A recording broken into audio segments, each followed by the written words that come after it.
السلام علیکم ګرانو دوستانو. نن به زه تاسو ته د کرکټ په هکله باندې یو څو تازه او ډېر مهم خبرونه درکړم چې خاص کر زه به تاسو ته ووایم چې د افغانستان نجیب زدران د افغانستان دغه سوپر فور کې چې کومې لوبې ترسره کیږي چې دغلته افغانستان هندوستان او پاکستان سره هم لوبېږي. د دغه لوبو په هکله باندې بیا نجیب زدران څه ویلي دي. بل به زه تاسو ته د مجیب زدران او رشید خان چې کوم ریکارډ جوړ کړی ده هغه به هم زه تاسو ته وښیم. او نن سریلانکا یعنې مخکې راونډ ته کوالیفای وکړله، بنګلادیش ته په ډیره مهمه لوبه کې ماته ورکړې ده.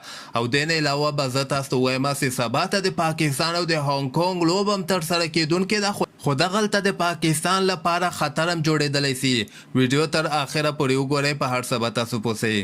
نو راځم اول زه تاسو ته وایم چې نن په ایشا کپ کې یوه ډېره زبردسته لوبه د بنګلادیش او د سریلانکا مابین کې ترسره سوله. دغه لوبه کې بنګلادیش اول بیټنګ ترسره کړی او 104 رنزه ټارګېټ یې سریلانکا ته ورکړی او چې د دوی لپاره مهدي حسن میراز 38 رنزه کړي، شاکب 40 رنزه کړي، عفیف حسین 9 او محمود الله 22 او مصدق حسین 40 رنزه کړي دي. خو بل طرف ته به زه تاسو ته وایم چې سریلانکا دغه ټارګېټ پوره کړی په شلم اور کې دغه ټارګېټ پوره که 104 رنزه کړي، 8 لوبغاړي آوټ شوي، په 2 وکټو باندې سریلانکا دغه په زړه پورې لوبه له بنګلادیش نه وګټله او دغه سره افغانستان سره یعنې سوپر فور راونډ ته کوالیفای وکړله. د سریلانکا لپاره کوشال مینډس 15 رنزه کړي دي، شنکا 15 رنزه کړي دي او کورانت نه بیا 14 مهم رنزونه لاندې کې کړي دي او لاندې کې اسیتا چې کوم بالر و هغه په 3 بالو باندې 10 رنزه وکړل. نو دغسې بایللې لوبه سریلانکا لپاره وګټله. نو اوس به که خیر سریلانکا په سوپر فور راونډ لوبه کې افغانستان سره د هفتې په ورځ که خیر لوبېږي. او بل به زه تاسو ته ووایم چې دغه سوپر فور راونډ کې افغانستان هلته هندوستان او پاکستان سره هم لوبې ترسره کړي دي. دغه لوبو په هکله باندې بیا نجیب زادان دغسې وایي چې موږ اوس ټیم ته نه ګورو بلکې موږ خپله قدرتي لوبه ترسره کوو، کوښښ کوو چې موږ پریشر وانخلو. که موږ هندوستان سره لوبېږو یا پاکستان سره لوبېږو پریشر به د موږ په ځای باندې هغوی باندې.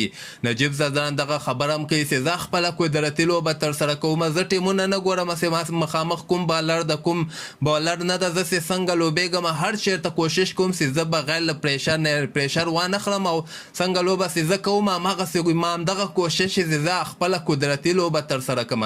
نو دغلته نجیب زادان بیا دغسې وایي چې د موږ ټیم بیلنس ده، د موږ بیټسمینان هم ښه دي بد نه دي او شراوړیزو لوبو کې ته هم دغسې هیټرانو ضرورت هم دلته شته او د منګه د فاست بالران او سپینران هم یعنې دومره ښه بولران دي. نو موږ سره بولینګ اټیک ښه ده، خالي موږ بیټنګ ته که موږ لږ غوندې ښه بیټنګ وکړو نو موږ پاکستان او هندوستان غوندې ټیم ته هم په دغه سوپر فور راونډ کې ماتې ورکولی سو.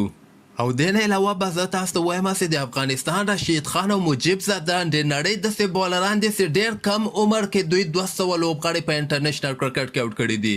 په دغه لیست کې اول نمبر باندې د افغانستان رشید خان داسې په 20 کلنۍ عمر کې یعنې دومره کم عمر کې 200 لوبغاړي آوټ کړي. دویم نمبر باندې بیا مجیب زدران د په 21 کلنۍ عمر کې 200 لوبغاړي آوټ کړي. دریم نمبر باندې بیا د پاکستان شاداب خان داسې د بیا د 20 کلنۍ عمر کې 200 لوبغاړي ټول نظر آوټ کړي دي.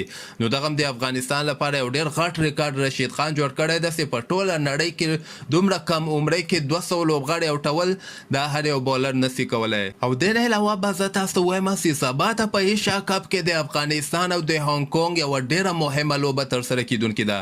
دغه لوبه به پریشر که تاسو وګورئ هانګ کونګ خو هغسې ټیم ده خو پاکستان باندې به ډېر زیات پریشر وي. که چېرته هانګ کونګ پاکستان ته 115 رنزه ټارګېټ هم ورکړل نو پاکستان مشکلات سره مخ کېدلی سي، ځکه تېرو ورلډ کپونو کې که تاسو وګورئ پاکستان چې کله پریشر کې راسي بیا ډېر زر تحصیل لاندې راځي.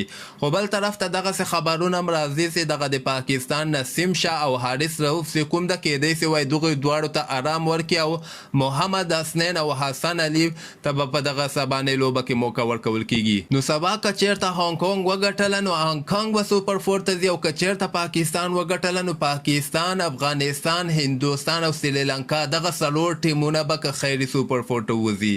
نو همدغسې تازه خبرو لپاره تاسو دغه چینل هم در سره سبسکرایب کولی شئ.